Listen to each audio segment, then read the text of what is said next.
You ask Tiger to calculate. This deals with finding the midpoint between 2 points. The midpoint between the 2 points is negative 38,47. Let's solve it step by step. Plot the 2 points and calculate the midpoint using the formula. The coordinates of point 1 are, x1 equals negative 40, y1 equals 90. The coordinates of point 2 are, x2 equals negative 36, y2 equals 4. PM represents the midpoint of the 2 points.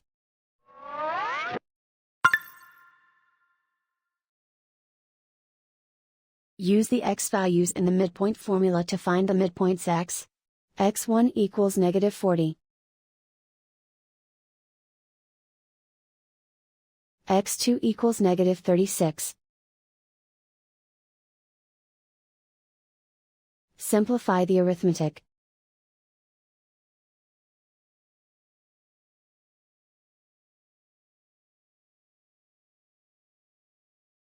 Use the y values in the midpoint formula to find the midpoints y. y1 equals 90. y2 equals 4.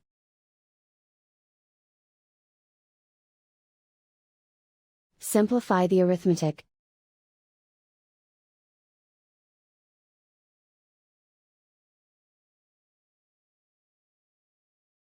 And so, the midpoint is negative 38,47.